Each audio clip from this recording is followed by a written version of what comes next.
Hello, welcome to 5th generation Hobby Shop, and mag-testing tayo ng unit ni Sir Jonathan of Leyte. Okay, Babatngon Leyte. Sir, good morning and welcome.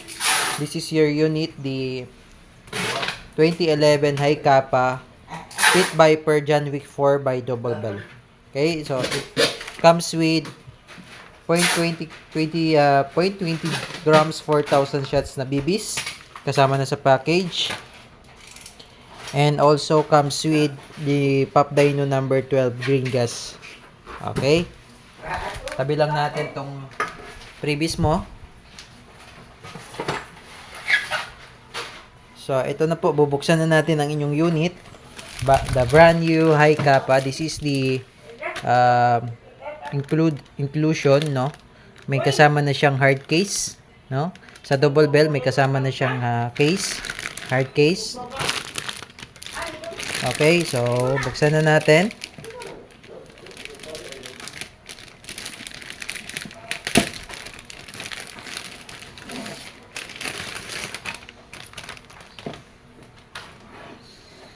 So ayan po, sir, ito po yung hard case ng inyong unit. Yan, model number 303. Yan, by Double Bell. High Kappa IPSC version. So, ayan, buksan na natin. Yan po yung mga kasama sa package.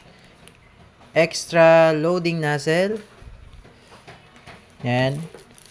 Gold coin. May John Wick. The John Wick gold coin. The John Wick Continental card. Yan. And the unit.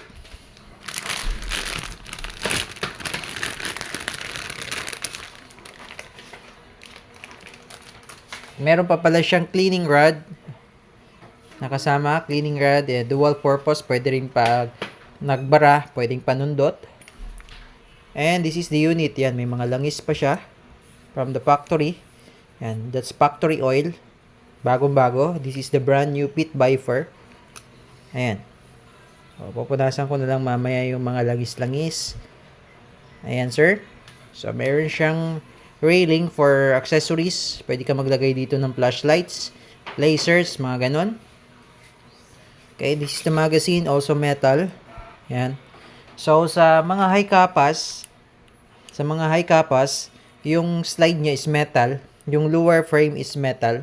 Etong part na to, from here, yan, yung grip, na, from here, down to the grip, yan ay plastic or polymer, no?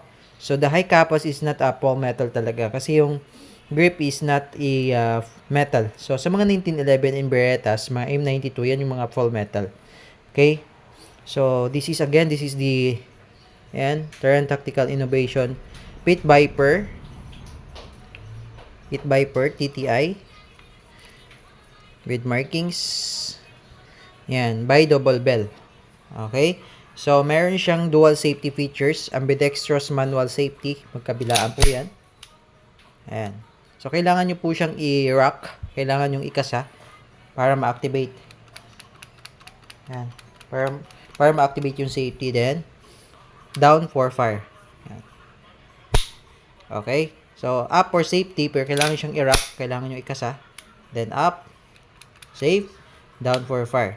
Okay. And then, yung isang safety features, ito, beaver tail. Yan, may function po yan. So, pag hindi yan engaged, pag hindi mo siya diniinan, pag kinalabit mo, hindi rin siya puputok. Yan. So, kailangan po, diniinan mo siya. Then, yan. Okay? Automatic, pag ginawakan nyo po ng inyong kamay, yung grip, automatic po dapat madidiinan mo siya. Okay? Kasi pag hindi mo siya nadidiinan ng totally, hindi siya engaged, pwede siyang mag-open chamber or pwedeng hindi pumutok. So, ayan. Kailangan diniinan. Okay, Sir Jonathan of Leyte. Okay? So, now, lalagyan natin ng gas para matest.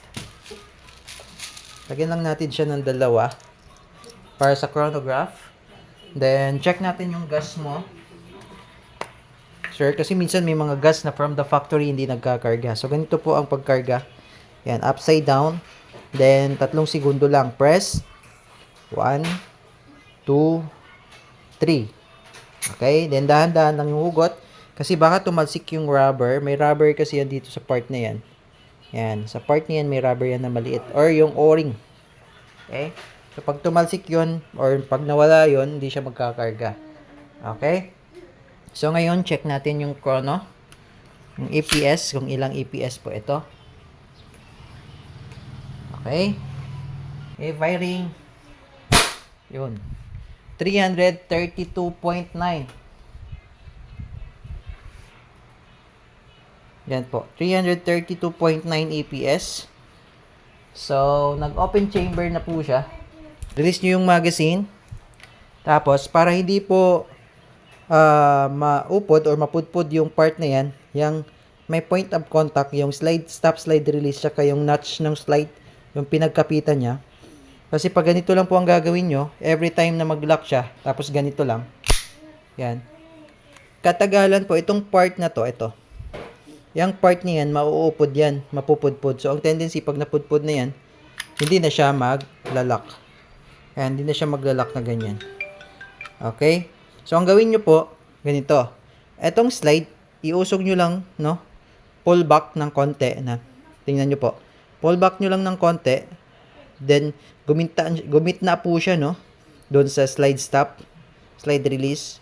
So, para hindi, wala silang point of contact, iusog mo lang ng konti, pull back ng konti, then tsaka mo siya ida-down. Then, tsaka mo siya bibitawan or release. Ayan. So, ganun lang po. Okay, para hindi siya maupod o mapudpod. No, katagalan. Then, much better kung meron kayo maglagay kayo ng recoil buffer para ma-preserve nyo yung slide. Kasi pag bumili kayo ng slide, mahal din. Okay? So, ayan. Proceed tayo sa shooting test, sir. Okay, Sir Jonathan Cañete of Leyte. Shooting test tayo na inyong Pit Viper John Wick 4 by Double Bell. Okay, sir. Okay. Firing.